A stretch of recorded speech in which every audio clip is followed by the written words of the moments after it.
I want to share with you tonight how we're going to help you get better and what we're going to do to get you better.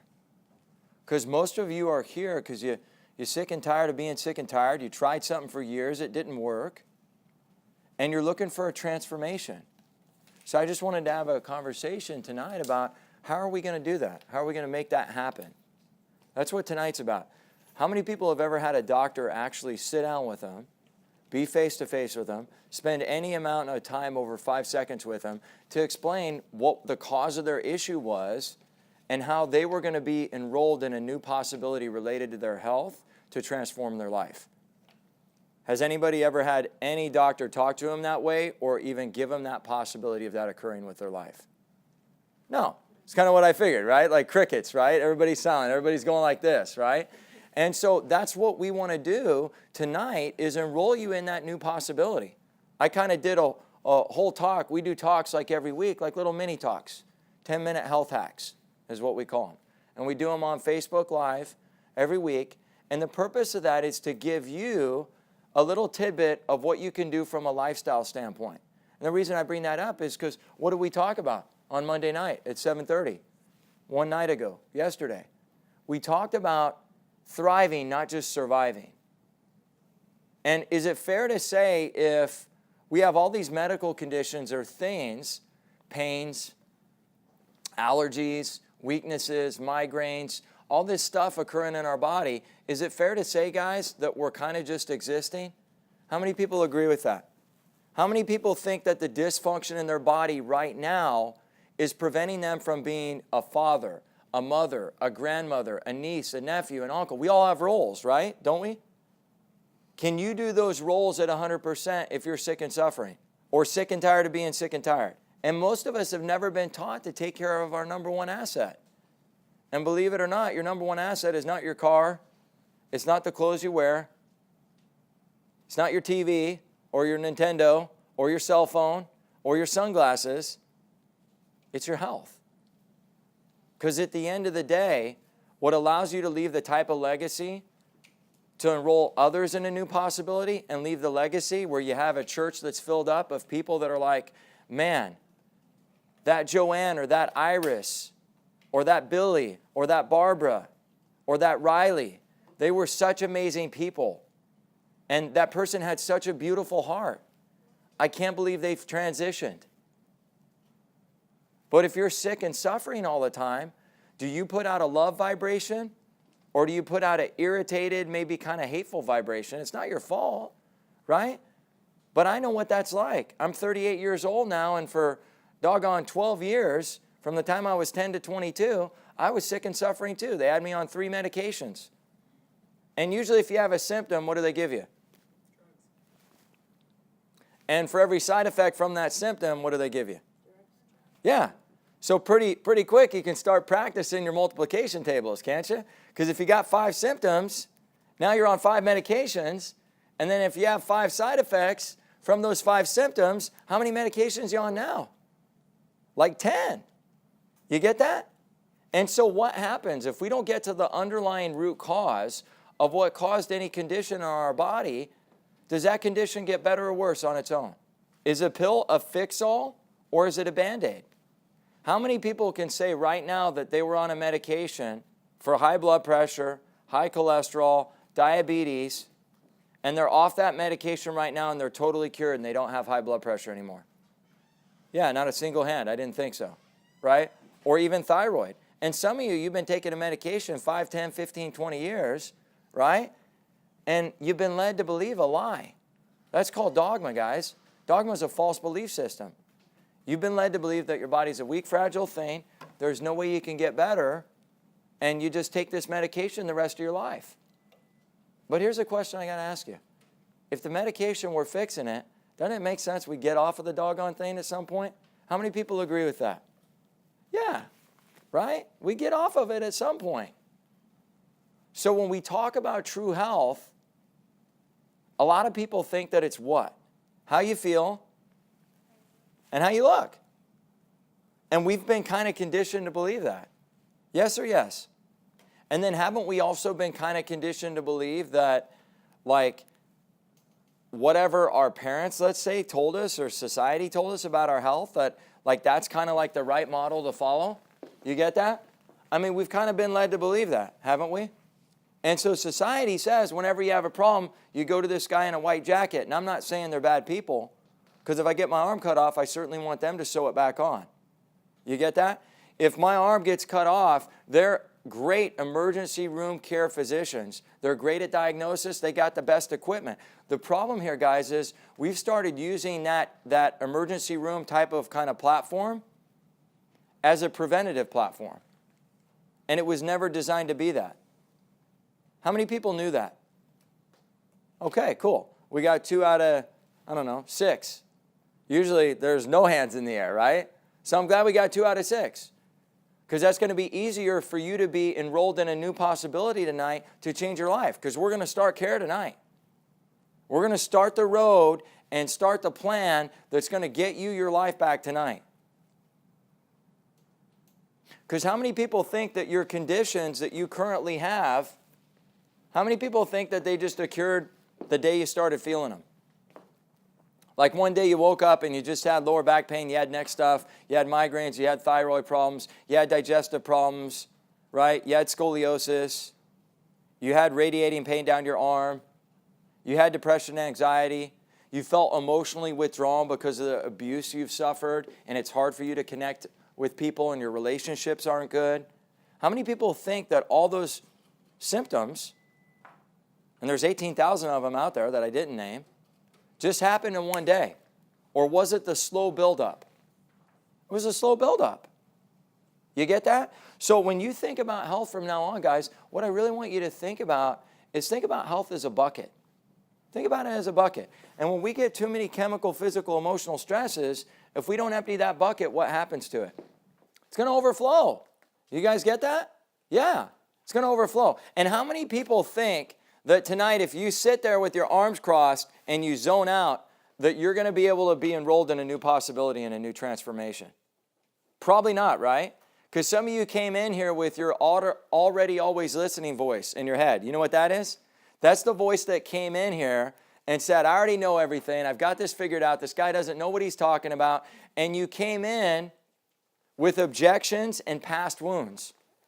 You came in here with skepticism. You're not thinking about all the things that almost killed you or all the money you spent medically to try to get better that didn't work. You're just thinking about all the buts and ifs that you've created or your family members have created around you. And most of the time when we listen to those family members, they're the ones that are worse off than we are, but they're giving us advice about our health. Isn't that interesting? I always think that's funny, right? It's like Uncle Joe, who's a diabetic and has Dunlop, or his belly Dunlopped over his belt, right? And he has all this stuff going on. He's the expert on health, and he's had 5 surgeries, by the way. And he's just waiting for the next one, because that'll fix the problem, right? So the already listening voice gets doubt, skepticism in your head, and it prevents you from truly stepping into and taking a stand for your health. Because are you the only ones that are going to be affected by you having a lack of health? No, guys. You got people that love you. You got neighbors. You got church members. You got friends and family. Oh, I don't have any family here, Doc.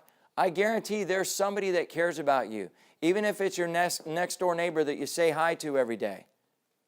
And if you don't have anybody that cares about you, let's change that, guys. You want to leave this earth and you can honestly say before you die, oh, nobody was there? Who wants that? Life and love, they go hand in hand, right? Life should be love. But the only way you can step into that is to really step outside of yourself, cancel out all that already always listening, because that already always listening that you came in here with are the blind spots in your life. The times where you failed in your life and you either said verbally or subconsciously, I'm never going to let that happen again. And now you're 30, 40, 50, 60 years old and you're still living from that vibration and those triggers. How many people know what I'm talking about? Nobody has a clue? One person. Okay. How many people think that their future and what they're planning to do, well, what they're doing now or their way of being now And their future way of being is currently being influenced by who they were 20, 30 years ago, 10 years ago. How many people think they're hanging on to subconscious stuff that's still impacting decisions that they make today? Your brain actually stores trauma in the mitochondria of the cell. And those are blind spots. Those are times where you failed in your life. And you said verbally or subconsciously, I'm never going to let that happen again. And now you're living your life as a 50, 60-year-old man or woman, or 40-year-old or 20-year-old or 30-year-old man or woman, from that 5-year-old place, from that 5-year-old wounded self. Does that 5-year-old wounded self, are they going to be able to get a transformation, to have their relationships work out, to have their finances work out, to have their health work out? How many people think at 60 they're going to be successful still hanging on to the wounds of a 5-year-old child? Okay, crickets. I like that because that's totally true. It should be crickets. Nobody wants to raise their hand to that one. But this is what happened, guys. This is what happens. Those are called subconscious stresses. So I want to enroll you in a new possibility where you open up your ears, you listen with your heart and your mind, and you really clean the slate tonight. And you say, you know what? I don't care what everybody says. What I've been doing hasn't been working, and I'm ready to take a stand for my family and my loved ones and step into a new possibility because I want a new me. I want a me that smiles. I don't want a me that looks like somebody handed me a brown bag of poop, right? Why do I keep mentioning poop? That's what happens when you have an 18-month-old, right? All you see is poop, right? Everything becomes poop, right? That's just what happens. So let's empty this bucket. Chemical, physical, emotional stress over a lifetime. We talked about the emotional. Those are those subconscious thought patterns. Now, what's chemical stress, guys? What we're getting too much of, not enough of, possibly? Yeah, definitely. Well, what about physical stress? What about whiplash injuries? What about falls, car accidents, right? And we'll talk about other things that cause your system in your body to be interfered with. Because most doctors, are they looking at physical, emotional, chemical stress? No. All they're doing is using a Band-Aid. If I put a Band-Aid on a wound that won't clot and I don't figure out why it won't clot, what happens to the underlying condition? Does it get better or worse? It's going to get worse, right? So do you see that that's what a medication does? Anybody see that? Yeah, that's what a medication does. And then you get on it for 10 or 20 years, and like my friend Dr. Patrick Gentempo said, you trade lower back pain or migraines or muscle pains or digestive issues in for a drug addiction. And your underlying condition gets worse, and one day what do they diagnose you with? Some disease. Because dysfunction is always a precursor to what? Disease. So if we want to heal and we want to be healthy, is true health that? If I got six-pack abs, does that mean I'm healthy? If I do a downward dog every day, I'm drinking wheatgrass, am I healthy? How many people do we know right now that looked good and felt great yesterday and they're not with us today? Anybody? Can anybody attest to that? I have a friend of my pastors, Pastor Dan Doherty of our Father's House, the Father's House, excuse me. He's my pastor. That's the church I go to. And he was telling me, successful guy, 48 years old, a dear friend of his from high school, had everything, right? Well, what we would maybe consider from a financial perspective, right? But nobody had ever checked his bucket. Nobody had ever checked his physical, emotional, chemical stresses. And one day, he just collapses at 48 years old on the tennis court. Prior to that, he'd had a clean bill of health, clean blood test, clean white blood cell count. But what does a blood test measure? Dysfunction or disease? It's going to measure disease, guys. So is it going to tell me whether my bucket's filling up? No, but it'll tell me when it's overflowing and I got cancer. Oh, you know what? We don't need to help you, Iris. You just come back when you have cancer and then we'll take care of it. Are you kidding me? But that's what people are finding out. I had a lady the other day, she came in, her fingernails are falling out, her hair's falling out, and they say, oh, well, the test shows that you don't have a thyroid problem. Yeah, you don't really need anything. You're good. Are you kidding me? Seriously, guys, I hear this stuff every day. And what do you know now? we start looking at the power that made the body, heals the body, she's getting better. She's getting her life back. She's getting her fingernails back, her hair back, all that's growing again because we got to the cause. So what do you think the number one organ is that's going to allow us to get to the cause and really get a true healing in our body? It's not a pill, it's not a potion, it's not a lotion. It's definitely not our six-pack. What is it, guys? What's the number one organ that runs every system in your body? Yeah, your brain, right? So, Billy, where do the signals after they leave your brain, where do they go? Where are the signals going to go after they leave your brain? Down the spinal cord, right? And then it goes to the nerves, to the organs, right? So then we can think about this as a lifeline, can't we? And you see, there's an intelligence that is inside of this lifeline. That's called innate intelligence. It's inborn intelligence. This is the reason why you're sitting here right now. Your heart's beating, your lungs are expanding, contracting, your stomach's working, and you're not like, heart, beat, bladder, don't urinate everywhere. That would be like embarrassing, wouldn't it? But science calls it innate intelligence, inborn intelligence, meaning we came equipped with everything that we need to heal and run a body. And as long as this system is working, the brain to spinal cord to organ communication, we're going to make new liver cells, new tissue cells, new heart cells, new brain cells. You get that? So how many days out of the year, and there's 365 days out of the year last time I checked, how many days out of the year do you think we'd want this function as close to 100% as possible? Some of the time or all the time? Yeah, you get that? And so it doesn't really matter how we feel and how we look, because that's not a measure of true function.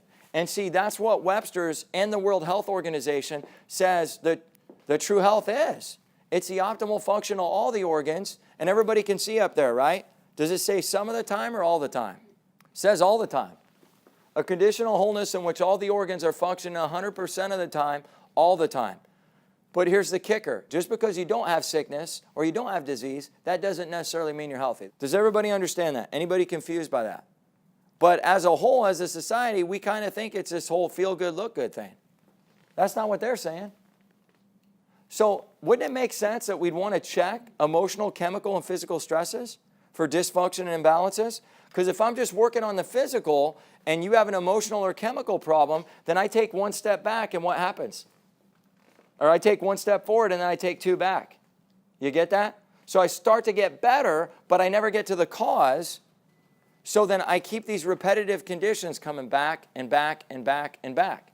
And some of you can relate firsthand to that phenomenon because it's occurring in your body right now.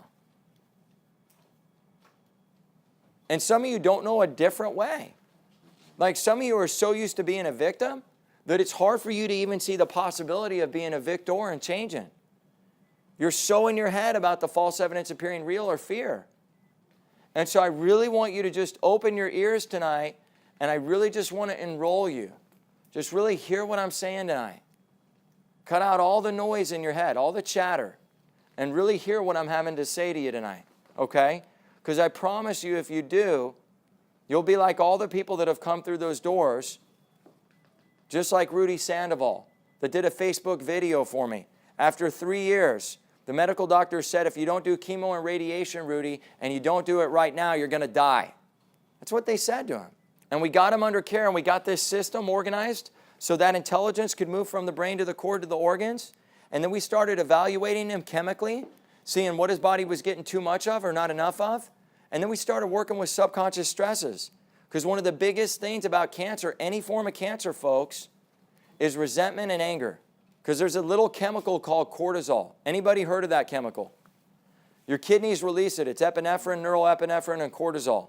Now, if I'm in the woods running from the bear's trying to kill me, you think I'm going to release some cortisol?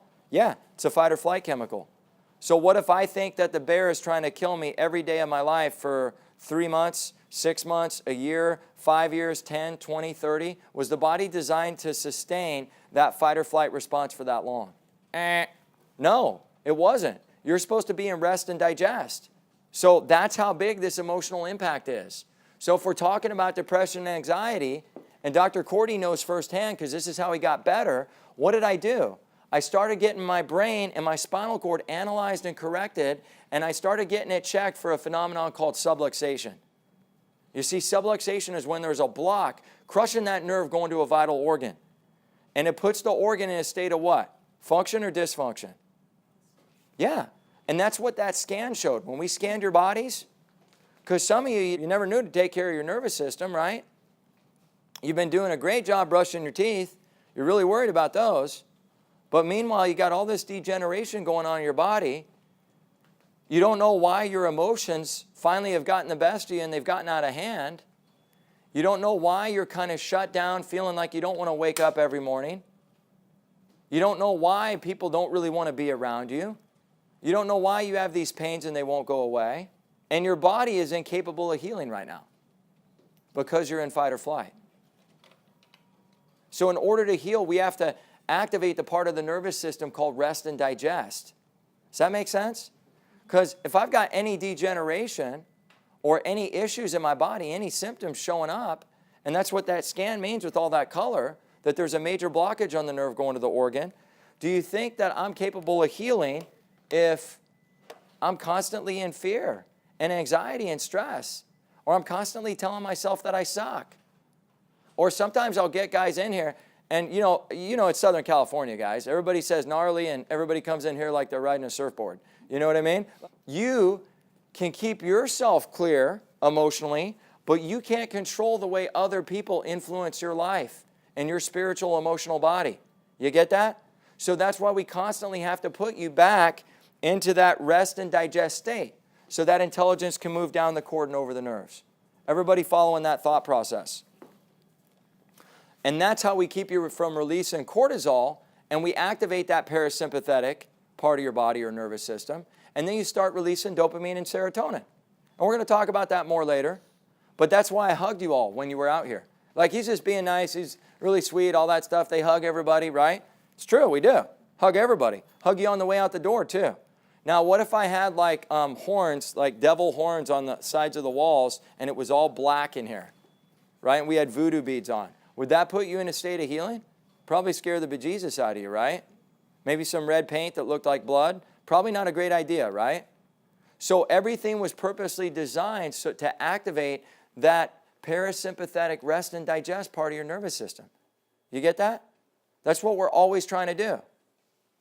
And that's what we need to do not only at the first bone, but that's what we need to do with techniques like neuro-emotional technique, biogeometric integration, network spinal analysis. I don't know what in the heck those are, Doc. Those are ways of activating and putting you into an emotionally relaxed state so that you can heal. We've got specific techniques that I'm going to give you tonight that you're going to do at home, and some of them are going to be simple. And who do you think is the most likely culprit to blow them off? The men or the women? The men. You got it. My men, man. Yeah, you got it, girl. Man, I just want to slap you guys on the hand, you silly rascals. You guys are the ones that, oh, that's girly or that's feminine. Yeah, well, cancer doesn't have a gender. You get that? Cancer does not have a gender. Neither does any one of those diseases. Neither does your lower back pain, your digestive problems, your migraines, right?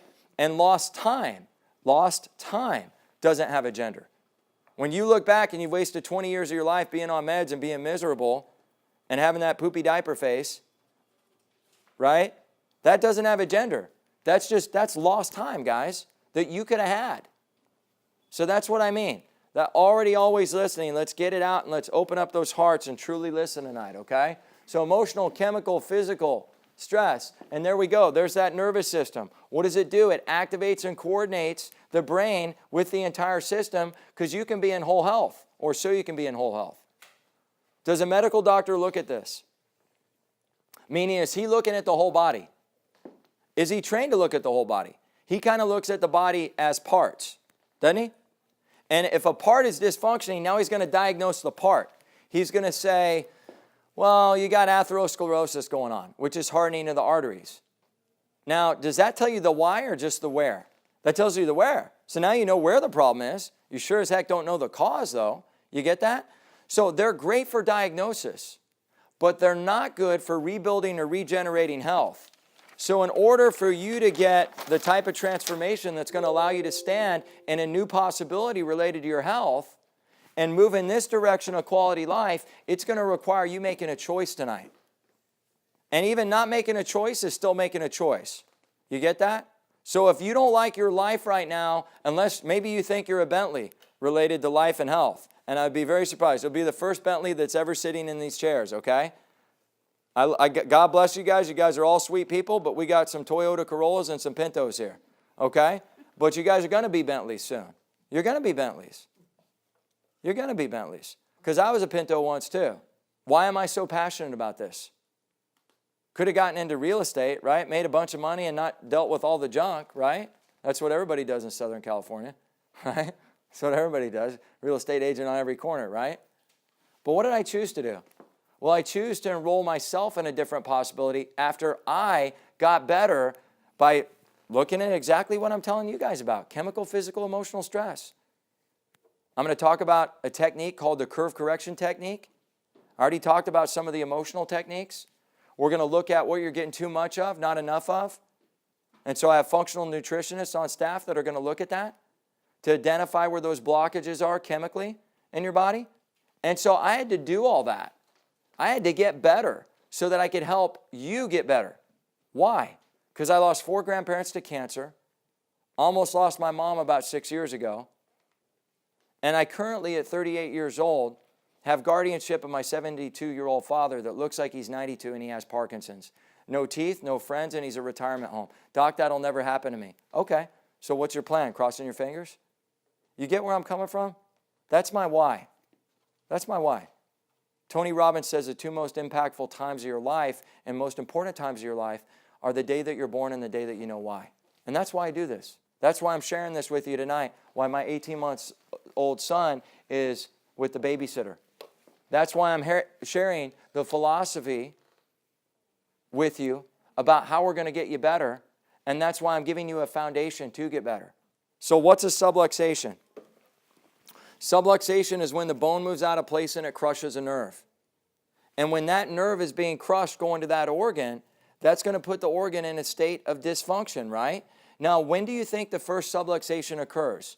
It didn't occur yesterday when you went out to the garden and you started pulling weeds, right? That's what some of you silly rascals think. Oh, it just happened yesterday. I got this lower back pain. I've only had it 6 months, guys. Do problems in your body, do they really fill up? Or is Dr. Williams, is he full of junk? Is it like a bucket filling up? I mean, when a check engine light comes on, does it just come on like that one day? Or does it slowly degenerate in your system, in your car? Degenerates, right? So when your oil light or your check engine light comes on, Billy, it takes time for it to come on, right? The day you drove the car off the lot, you weren't worried about it, that check engine light coming on, were you? Hopefully not. But eventually when we get degeneration within that system, whether it's your body or your car, that light comes on. And that light's a warning sign, isn't it? That there's a major problem in your body. That's what symptoms are too. They're warning signs. So when does the first subluxation occur? How about birth? Ladies, is birth like an easygoing process? Everybody, when you're in the hospital, the medical doctors, they got flip-flops on. Everybody's in Jimmy Buffett t-shirts and they're drinking Coronas. Oh yeah, and somebody's got the, what are they called, crystal lamps now? They got like a crystal lamp. They got the crystal lamps out. Everybody's bathed in essential oils. You're just like Bob Marley's playing music, right? No, it's not like that. There's no way it's like that. So it's a stressful environment, yes or yes? So when you come out, and because everybody did it, right? 99.8% of all people, less than 2% of people are born at home. 99.8 or 0.9% of people are born in a hospital. And when the baby comes down the vaginal canal, are the medical doctors just waiting and everybody's doing paper, rock, scissors? No, they want that baby out as quickly as possible. Why? You got it, brother, because turn and burn, man. Woo! Turn and burn. And when is the liability removed from the baby? When the umbilical cord is cut, folks. That's when the liability is removed. So you can sue them if that baby dies and that umbilical cord is still attached. So they have a vested interest there. You get that? So we said that the most important bone is where? Everybody go like this. Take your index fingers and put it under your ears. That's your brainstem bone. Brainstem bone, what? Does it just control a couple of things? Oh, doc, it just controls my lips. That's it. It's going to control all things. You get that? Brainstem's going to control everything. Everything in your body. So when you put your index fingers right here and you palpate that bone, that is the be-all, end-all bone. Well, here's what happens when you're born in the hospital. They're not waiting for baby to come out. You know what they do? They put 90 to 120 pounds of pressure on the spine, and they tear and contort and force out that brainstem.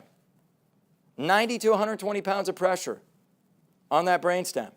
What happens when the baby comes out then, here's the other kicker, right? That's just on a vaginal birth. The baby's head is going to naturally, according to all the research they do from Harvard, this is based on the research of Dr. Abraham Tobin from Harvard medical doctor, the head will rotate to the right 80% of the time.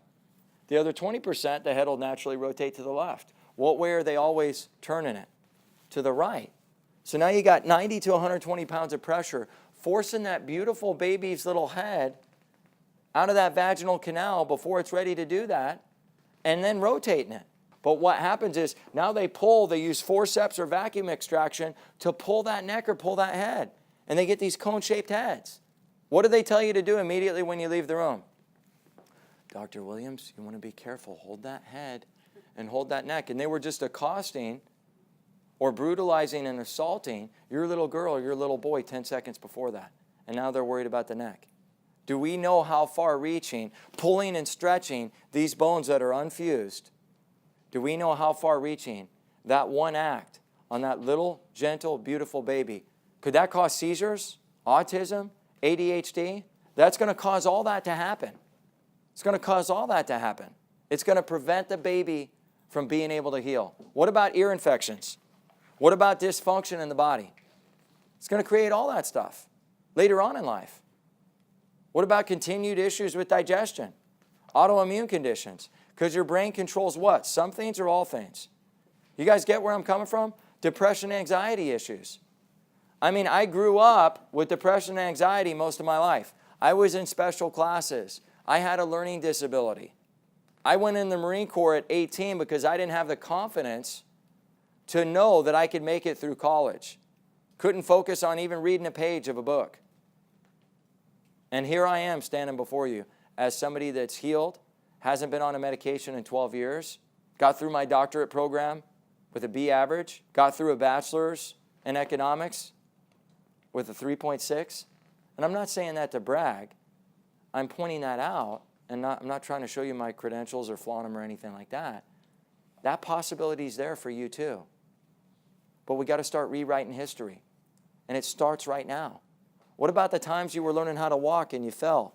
Did anybody get up and start sprinting like Pele or Prefontaine? Anybody do that? No, probably not, right? You fell 25 times on average learning how to walk. What about playground injuries, bicycle injuries, sports injuries? What about like whiplash from a car wreck? And a lot of people think whiplash is like when the car turns over like 90 times and then you have to be medevaced out of there. Anybody heard of something called CTE? This phenomenon that's going on in the National Football League? And see, I used to work with Hines Ward, Brian Westbrook, Charlie Whitehurst, Tyson Clabo, multi-million-dollar athletes. Mia Hamm, Olympic gold medalist. So if a defensive lineman, offensive lineman or defensive lineman is in what they call a three-point stance, and he comes up and he hits somebody, according to the current research now, that one event now, one time they did that in a game, they're probably doing it 1,000 times in a game. That's a TBI or traumatic brain injury. A car hits us going 6 to 8 miles per hour. Anybody know how much a car weighs? Fair to say that it's more than we can lift? Would we all agree that a 6 to 8 mile per hour vehicle with 3,000 pounds is a lot more significant and has more velocity and can cause more damage than a human being? Yeah, okay, good. I'm glad we all agree about that. So the Journal of Spine in 1996 said that 80% of these whiplash injuries, they're finding that most of them occur between 6 and 8 miles per hour. And all of them, the symptoms that occur in that range, 6 to 8 miles per hour, don't show up for 2 to 3 years. So you get in a wreck, and if no paint is scratched, right, and there's no bent bumper or anything, you don't even trade insurance information. You just keep driving, do this to your tie, right? You're like, I'm good. Dale Jr., right? You kind of do your arms like that. We're good to go. Don't we all do that? And then the assumption is because you feel good and you look good that you're what? Healthy. And then 2 or 3 years later, suddenly you get these migraines and it's a big mystery to everybody. Or you get this forward head posture. Some of you got these like forward head posture. Like you think this weird parrot bird ostrich thing that you got going, like you think that's normal. And I used to think that too. But what you're going to find out in just a few minutes is that's actually crushing your brainstem, limiting the life flow to your brain. Now, do you think emotional stresses could cause degeneration and subluxation in your spinal cord? And chemical ones could too, couldn't they? So the one thing that I want you to remember tonight is whenever subluxation is going on in your body, there's dysfunction going on in your body. Whenever you have color on your scan, there's dysfunction going on in your body. And dysfunction is a precursor to what? Ease or disease? Disease. So when you think about health from now on, I want you to think about this diagram. Is it simple? Yes. Some of the most simple things in life are the most profound.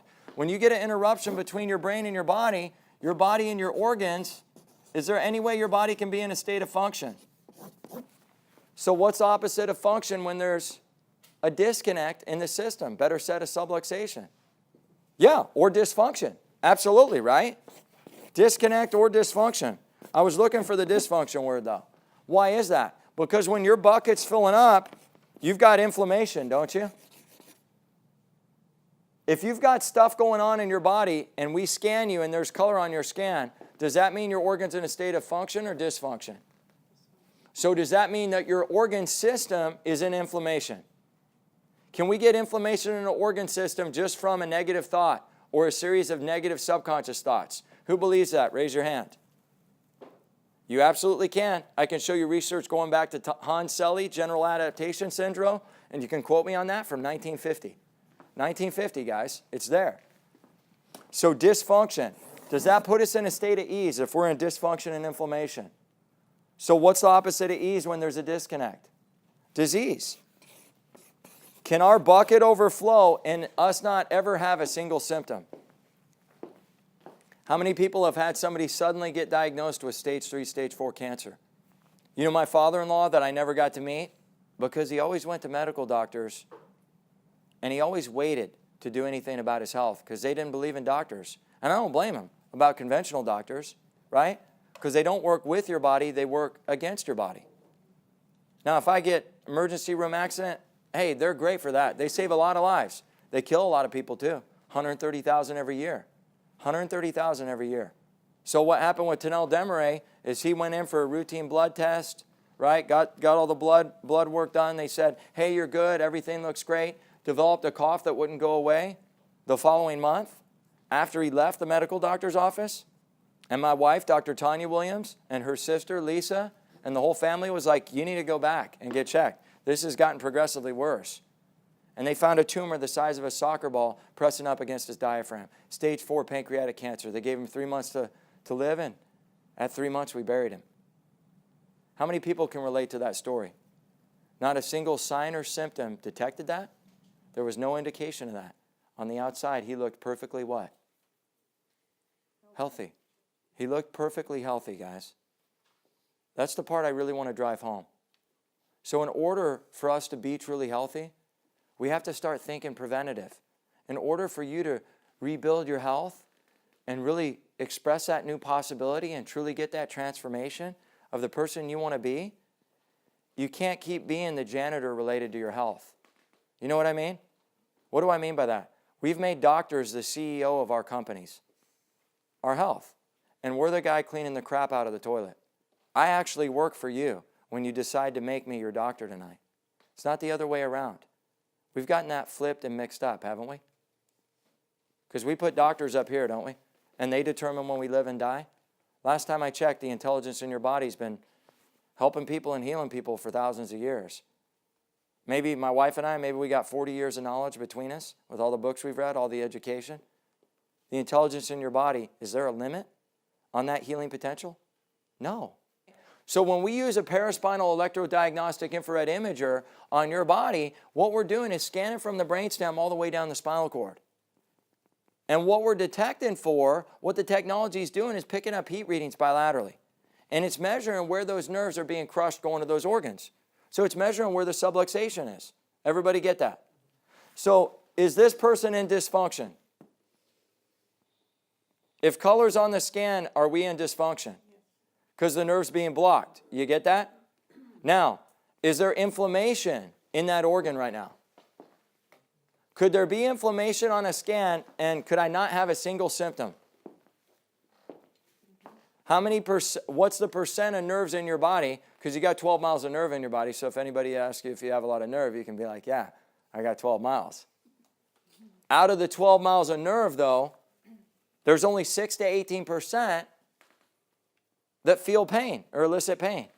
The other 82, 85% don't have pain receptors. So that's how Rudy Sandoval got that cancer. And I mentioned him earlier. He did a Facebook video probably 6 to 8 months ago. No cancer.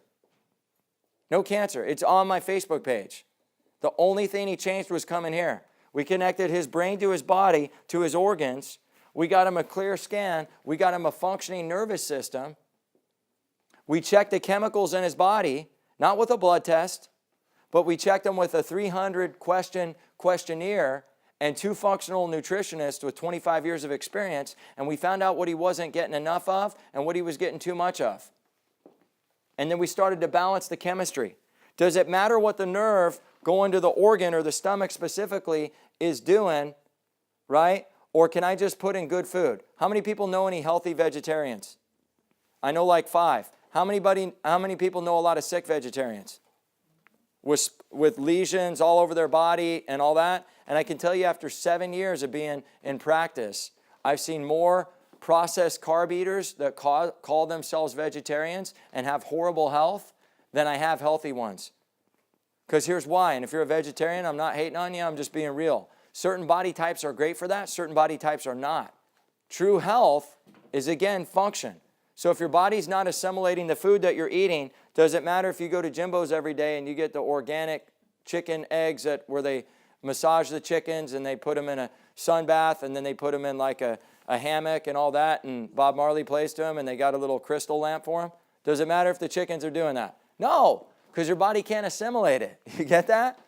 So when we get that nerve going to the stomach as close to 100% as possible, now the wiring, the internal wiring in your body is working. So when you eat that good food, now that intelligence in your body can heal you. But think about a car. Everybody sees those cars. They're like, anybody see the cars? They're all shiny and they put rims on them and a spoiler. And then you look on the back and it says like Pinto or Protege or something. Mazda Protege. A person paid like $5,000 for their car and there's rust all over it. And they spent like $20,000 on all these rims and things. And it goes like 5 miles an hour. Like you're in your older Lincoln or whatever and you're like beating him off the light and you're not even trying. And he's still puttering back there, but it sounds like he's got this big race engine in his car. The inner wiring to that Pinto or that other car is probably not working. But he's got premium rocket fuel in that car. Is that a Maserati or a Pinto? That's still a Pinto, you get that? And that's what your body's like if you're eating good food, but the neurology's not working right. So that's what we had to do with Rudy. We got the neurology working right. Then we got him eating the right things, and sometimes he needed certain herbs and certain remedies. And then we did emotional stress release techniques on him to get to the subconscious stresses that created the anger and resentment. Because the medical doctors, they wanted to do chemo and radiation, and then you leave the office, and they never tell you what to do to prevent the cancer from coming back. Because that's what remission is, right? It means we haven't gotten to the cause, so what's the cancer going to do? It's going to keep coming back. And that's true for any condition. So as holistic neurological chiropractors, what we're doing is clearing out the brainstem. Look at that black C1. C1 is the what? That's the be-all, end-all bone. That's the brainstem bone. What does black mean? That's a total shutdown. Total shutdown of that nervous system. We don't even measure that. Black's off the charts. Could this cause seizures? Do seizures kill people? This is a 3-year-old little girl, guys. This is your niece. This is your nephew. This is your grandchild. This is you. Oh, I only got 1 block on my scan, doc. Okay, is 1 block enough to kink a garden hose? Yes. All it takes is 1 tumor. You get that? And I'm not trying to put fear in your mind, but I'm not going to sugarcoat it. You get that? Because nobody ever told my family members the truth. So I'm going to tell you like it is. You can rest assured of that. You don't have to worry about that one. And so this little girl is blocked off, black, total shutdown, and then she's got all this color on the left side. Her body's definitely in dysfunction. That bucket's in crisis. But what most people say, what most moms say is they're like, you know what? My insurance won't cover this, so, we're just going to like take the medications or do the surgery. And does that get to the cause or just treat the effect? If I take a medication, is it getting to the cause or just putting a Band-Aid over things? It's going to get worse. Can this little girl heal if we continually put Band-Aids on her health and her condition? No. Nobody can heal that way. They gave this little girl 4 rounds of antibiotics for her ear infections. The first time they gave the antibiotics, didn't go away. Second time, they gave her more, because more is better in their mind. Third time more, fourth time more. They said if it doesn't go away now, we're going to have to do tubes in the ears. That's a $10,000 surgery.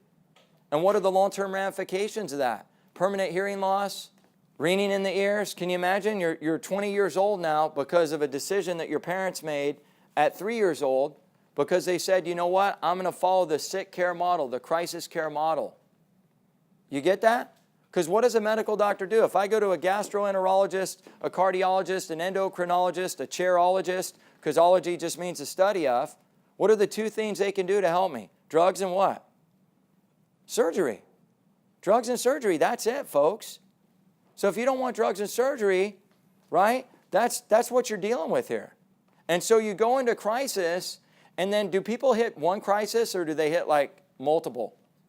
Yeah, because they're not empowered to do something different. Is anybody totally lost? Does everybody get that? So this little girl right here blocked every single way. They do 4 rounds of antibiotics. Luckily, the ear infection momentarily goes away, but she develops a systemic allergic reaction to the antibiotics because they gave her 4 times the regular dose. Her airway starts closing. So she's going like this. Rush her to the hospital, put all these tubes in her. You guys know how they do, right? Put all these tubes in her, and mom walks in, and her little baby girl is sitting there with all these tubes on her. This little girl goes into anaphylaxis. They give her a shot of Palmacort. Yeah, that opened the airway and saved her life, but every drug has what type of effect associated with it? A side effect. Every drug has a side effect. So now they give her a medication for anxiety because that's a side effect to the Palmacort. And then the side effect of the anti-anxiety medication was bedwetting. So now what's the little girl on? She's on 6 or 7 meds. And this is her scan when we scan that little girl. Because they left the hospital, and what do you think happened? Do you think the ear infection stayed away, or do you think they came back? Why? Because you didn't get to the what? The cause, guys. You didn't get to the cause. That's what happens when people don't get to the cause of their condition. A condition that could have been healed in the early stages becomes this thing where 10 or 20, 30 years later, they're still dealing with it. They've done the medical model. They crossed their fingers, but none of it's working. So they went to the Mayo Clinic. They went to the Who's Who's. They went to everybody medically, right? And holistically. And we met them at a street fair. Because we do street fairs. I've been on Pendleton, spoken in front of 500 people. We'll go anywhere to get the message out. We don't care. Big or small, I really don't care. I don't care. Because I'm going to go to every building, knock on every door, and tell everybody there's a fire in that building. And the people that listen are going to get the amazing life changes. The people that listen are going to be like Ben Garcia, who fell off a ladder about 3 or 4 years ago. And for 3 or 4 years of his life, after he had the spinal surgery, he hasn't been able to run up and down the stairs or play with his grandkids because he's on 10 medications and he's in so much pain that at one point he thought about suicide. We get this guy under care, right? Get the brainstem activated.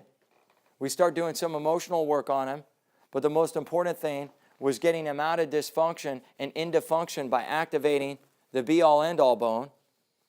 And what starts happening? This guy's running up and down the stairs now. He's playing with his kids. They told him he would never do that. He's fused at C6 and C7. Dave Smith, that won the Bronze Star in combat, which is 2 levels below the Congressional Medal of Honor. Neuropathic pain every day. And if you don't know what that is, it's basically like somebody put kerosene on your leg and lit a match on fire. The VA had him on 5 medications. And then he had a drunk driver hit him when he got back in garrison, back in the States, from being on 3 deployments in Iraq. ejected him 120 yards into the air. His skull ripped off his head. It's called internal decapitation. Has less than a 1% survival rate. They fused him from C1 to C3 and said, you know what, we're going to have to go in the front too and do more fusions. What's that going to do to this architecture?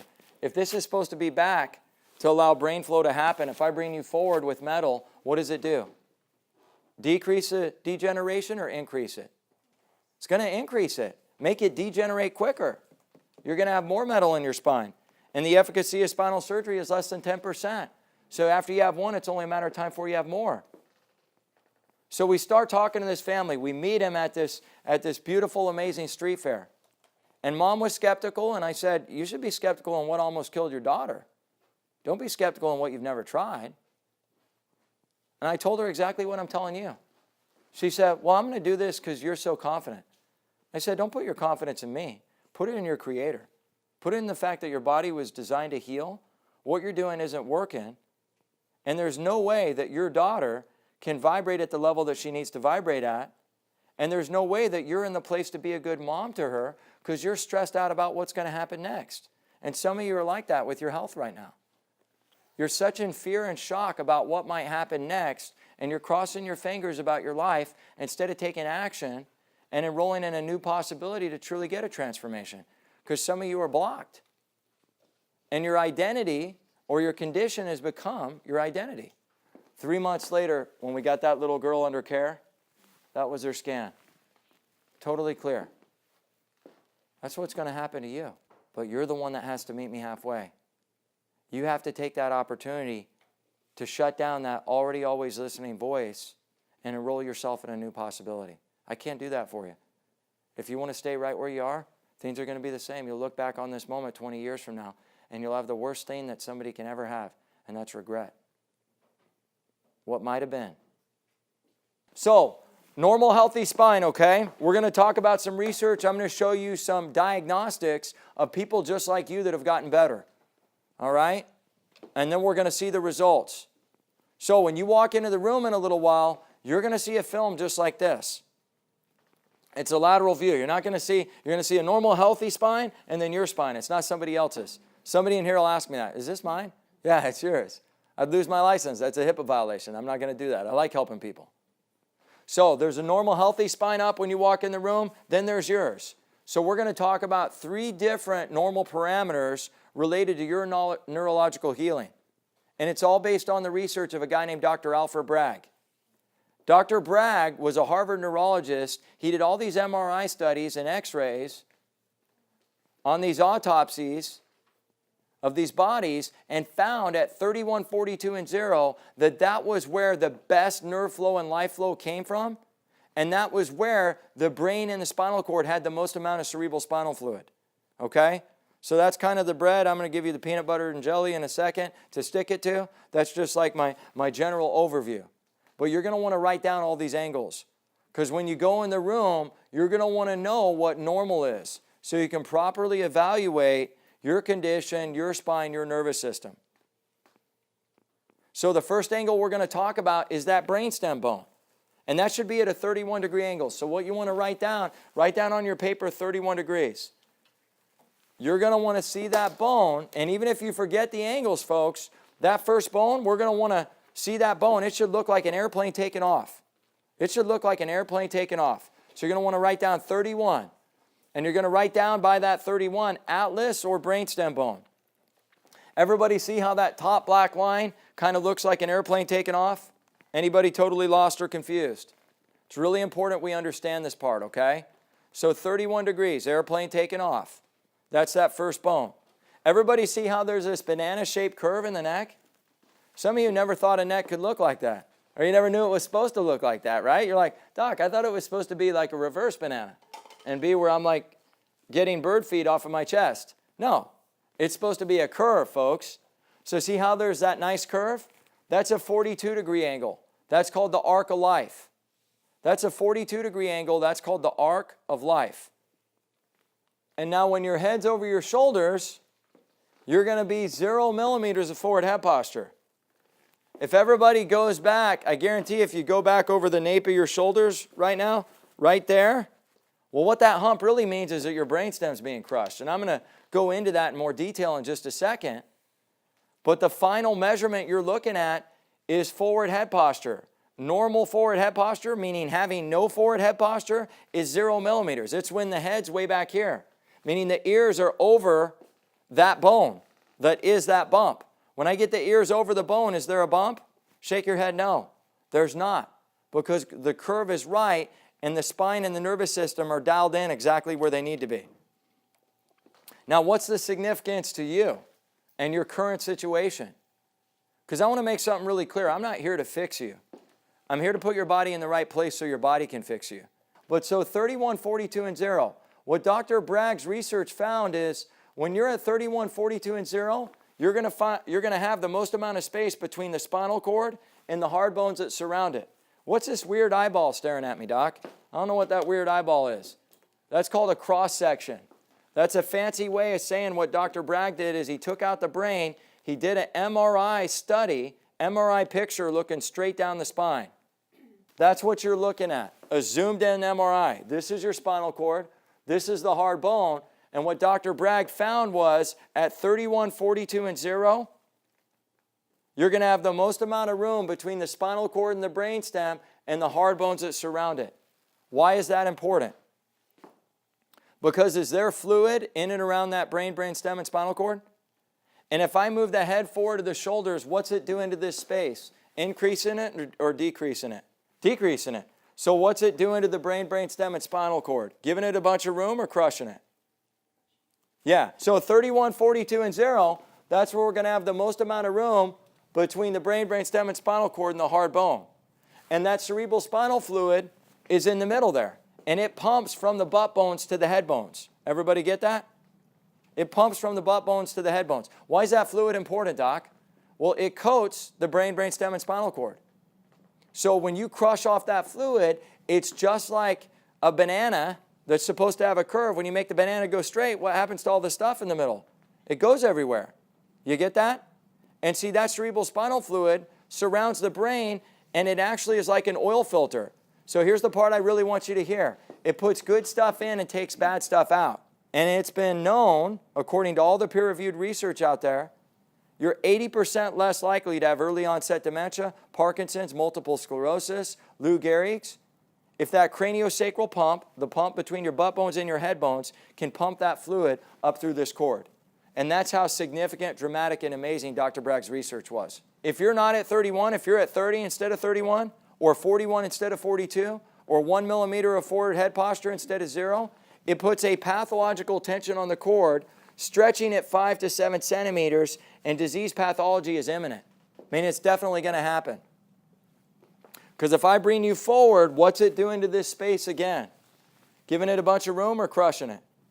Now, forward head posture, what could that cause? Look at all the stuff. This is only a few things from the Mayo Clinic. If I want to open up the airway, what way am I tilting the head? Back, right? I'm tilting it back. So if it's forward, what's it doing to the airway? Giving it a bunch of room or crushing it? Crushing it. You see a theme here? And veins, arteries, and nerves run together. So not only are you blocking the air to your brain and the rest of your body by 30%, but you're blocking that nerve flow, that neurology, and that arterial flow or blood flow. FHP causes sleep apnea. Well, then they give you a machine, and how about those pillows? Man, that makes a lot of sense, Doc. Let's put pillows. That'll definitely make the curve get better. Anybody think that's a little weird? Give them a bunch of pillows and then put the sleep apnea machine that's about $6,500 on there. And what does that do to his health? Does that get to the cause or treat the effect? So a Band-Aid. So what's this blue stuff in here? Well, Dr. Bragg put blue dye and red dye in these nervous systems. And what he found was when the cerebral spinal fluid was touching the brainstem and spinal cord, you'd get more blue dye. Because the blue dye represented nutrition in the brainstem and spinal cord. Well, what does the red dye mean, Doc? Well, that's cerebral spinal fluid. You see that? So see how thick the red is? Well, look how thick this cord is. Pretty awesome, right? Now let's take it another step further so you guys can really understand this. Does everybody see that big fluid cushion? Who's going to be more likely to get early onset dementia, Parkinson's, multiple sclerosis, migraines, thyroid conditions, depression, anxiety, spinal meningitis, all the conditions that many of you have sitting in this office right now? This x-ray right here or this one? This one, right? Why? Why is this one going to be the one that's more likely diseased? Well, the angles are totally off. So this is a crushed brainstem. Now, if we look at this MRI, what do we expect to see here? Are we going to see a fluid cushion and as much healthy brain tissue? No. So that's why on a crushed brainstem and spinal cord, Miss Barbara, what's happening is the cerebral spinal fluid is not this red, flowing, beautiful fluid. It's all stagnant and nasty. You see that? Yeah. And then there's no fluid cushion. So now here's the real big captivating thing, guys. Everybody see how that's a total brain filled with all this blue? And this is like 20% blue up there? Why am I talking in such simple terms? I could say the vagus, medulla oblongata, amygdala, the splanchnic nerve, and sound really cool and smart, right? But it wouldn't do anything for you, okay? So a lot of blue, not much blue, disease and cancer and bad stuff. Life, crushed brainstem. Everybody saw the film at the beginning, the split screens, right? The split screens of the old man and his little boy, and how happy and vibrant they were when they were expressing life. He's putting on his tie. And then I love that depiction in that film because in the split screen, what's happening? He's got the air respirator that he's pulling up. He's putting on his watch in one film. He's putting on the hospital bracelet in the screen below. Every choice is a choice, even not making a choice. Procrastination is always the thief of health. Always. If the intelligence in your body is blocked off from your brain for 60 years, why are you not walking into a place like this? You can't.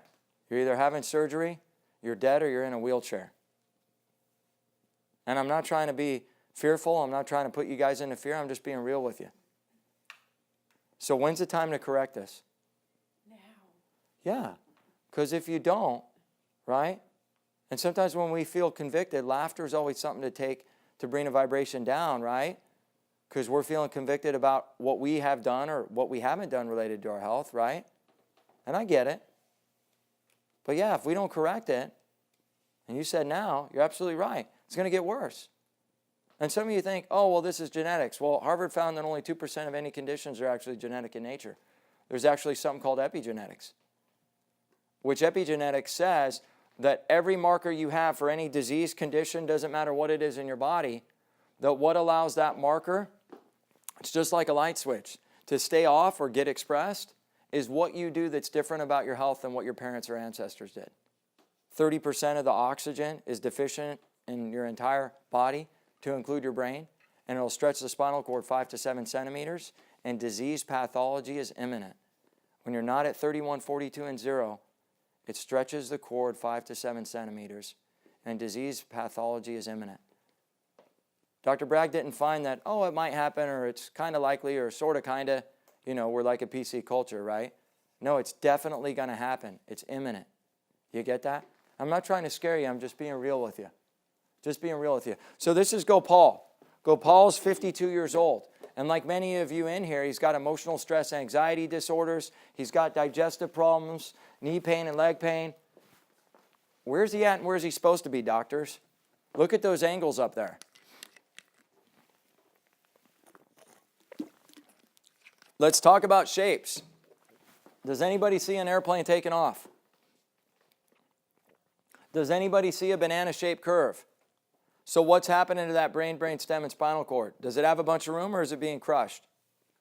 So where do we know, and this is what I'm going to ask you guys when you get in the rooms in a second, is he in dysfunction and disease? Which one's he in? Could be right in the middle, right, Jay? Or both. Yeah, or both, right? Because he could not have a single symptom, be highly inflamed, and be in a disease pathology state, and we wouldn't know. Emotional stress, digestive problems, knee and leg pain. What did I do? What did we do? Specific scientific corrective adjustments using the curve correction technique, ligament retraining, and neuromuscular retraining therapy. So what are these angle changes? Oh, no big deal, just 22 degrees in 3 months. Oh, no big deal, just 12 degrees in 3 months. And yeah, there was only 41 millimeters of forward head posture that changed his life, but no big deal. I'm being sarcastic. 3 months, guys. This guy's 52 years old. So you get what I'm saying? This isn't an age-specific thing. It's how long has the bone been out of alignment? And here's the kicker. How committed are you to changing? Because I'm going to give you the keys to the city. But just like I learned from the Marine Corps, I can only lead if you're willing to follow. Because the last thing to show up in your body when you hit crisis is symptoms. The first thing to go away is symptoms. Is he done yet? Is he totally healed? Praise God, drop the mic, peace out. Is he good to go? What happens if he says, you know what, doc? I'm feeling good, I'm looking good. Woo! What happens? Is he going to stay here, or all those great changes that he has now going to go away? It's going to go away. Because every process must be maintained. Like, think about it. When we did all the heavy lifting and work on our teeth, at some point when we had cavities, or some of you might have had abscesses or root canals or whatever, after you got your teeth right, what did you have to do? You had to floss them and brush them, didn't you? Because otherwise, what would happen? Does the plaque just stay away because you get a good dental checkup? You're like, oh, I'm good, doc. Thank you. I'm not, hope you don't mind. I'm not going to brush my teeth. You won't see me for another 80 years. I'm 20 now. I figure I'll die about 100, and I don't have any plaque in, so I'm good. If I do that plan, what's going to happen? I'm going to look like Fraggle Rock, aren't I? Rasputin or something. You know, teeth going here and all out there, right? Look like a weird walrus or something. That's what happens, seriously, right? So in order to get those changes, we got the neurology right, we got the brainstem right, first of all, but then we worked with emotional stress techniques, and we worked with chemical stress, what he was getting too much of, not enough of. That's how you get a transformation, guys. It's got to be a specific care plan. It can't be a number 3 with fries. That doesn't work, right? Does not work. And that's what all these relief care guys do. They put the bone into place and see it's crisis care coverage. And then the crisis care coverage puts a limit on you. And it says, you know what? You only need 20 visits. What if you need 60, 80 to heal? And some bureaucrat in Washington that has a business administration degree, I'm not faulting business administration degrees. I'm just saying there's a little bit of difference between a doctor, and I don't mean this elitist, by the way, and what a doctor specializes in, and somebody that deals with business.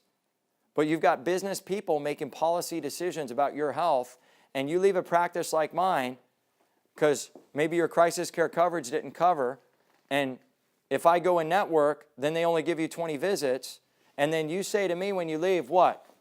That it doesn't work, right? And who do you blame? Do you blame somebody else or you blame me? You don't blame, well, you actually blame me. If you're smart, you blame the government. But most people blame me, Jay, because they say that holistic healthcare doesn't work. So that's why I want you to really step outside of yourself. Don't be relying on your crisis care coverage. That's all it is. Enroll in a new possibility related to your health. 90% of the people we see are a phase 1 or phase 2 degeneration, and we can help them in just under a year. They do the heavy lifting in the first year, and then they just maintain it for the rest of their life. So the great changes like Gopal that they made don't go away. And obviously it'll be half the cost in the second year, because after you do the heavy lifting, then all you got to do is maintain it, right? Anybody go to the dentist every month and every day? No. You go every 6 months, right? For your checkup. Same thing here. You just maintain it. That's the beautiful thing about this. That's the beautiful thing about this. So let's enroll you in a new possibility.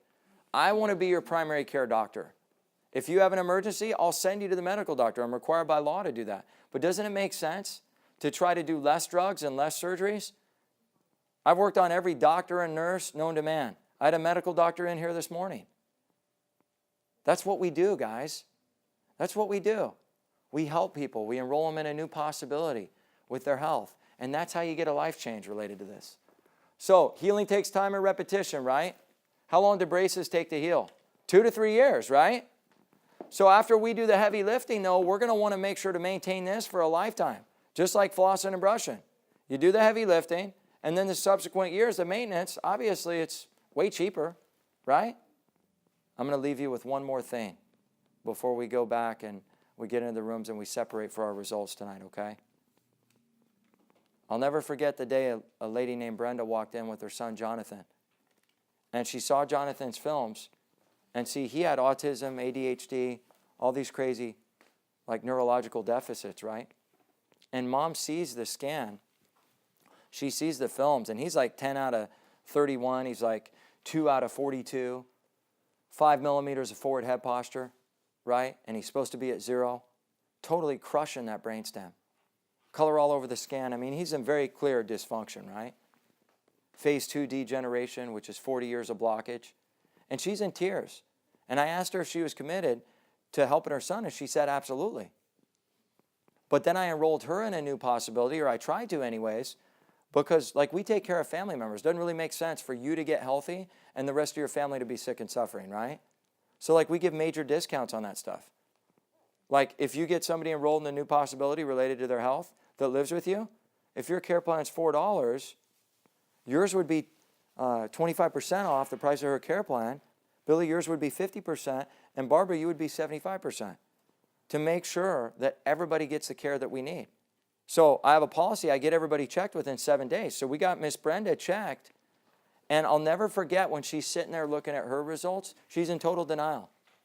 She's like, oh, it's tax season. You know, she's got color on the scan, and she's in major dysfunction because of the color on the scan. She's a phase 2 degeneration, so she's subluxated and crushing her brainstem and her cord like this, like a lot, right? We know even 1 degree crushes the cord, 1 degree off, or 1 millimeter off. And she's so in her head about it. She's like, well, I'm skeptical. I said, well, how'd that skepticism get your son with everything he's been through from a health perspective? Because he'd been going to medical doctors for years. They had him doped up on all these drugs before we met him. She's like, well, not good. But doc, I'm symptom-free. I said, yeah, but you're not dysfunction-free. So I really pushed her and pressed into her because I saw my mom. I really did. I saw a lot of characteristics that reminded me of my mom. And nobody took a stand for my mom. And I pray to God every night they would have. And so I pressed her a little bit. She's like, well, it's not that bad. You're talking about like dysfunction and disease. Like, it's not that bad. I said, you got color on your scan. It is that bad because your brainstem's being crushed and your body right now is in dysfunction. And if you want to be in denial about it, that's your business. She's like, yeah, I think I'm going to have to wait. And I said, okay, so you're basically saying you're not waiting. You're basically saying that you're never going to put yourself first. Well, I'm putting my son first. Yeah, but if you're dead, how can you be there for your son? And she walked out and I kept pushing. And she walked out and I got a call from one of her friends about 3 months later. See, we get a lot of referrals in the office because obviously people naturally, as they're getting better and even before they start to get better, they want to share this information with as many people as possible to save other lives. And her friend that referred her calls me, and she's in tears because she found out her friend Brenda has stage 3, stage 4 breast cancer. And what do you think they wanted to do? Take out both breasts, cut them off, 14 rounds of chemo, radiation. And 3 years later, folks, this woman literally walks into my office in Garden City, New York. Her hair is totally gone. And she asked if I could help her. And I said, absolutely. But I'm thinking in my mind, why did it take her this long? Like, why do we have to go through this to get to this point? And she said, Doc, I want you to know the only reason I'm here is because you told me the truth even when it was uncomfortable for you.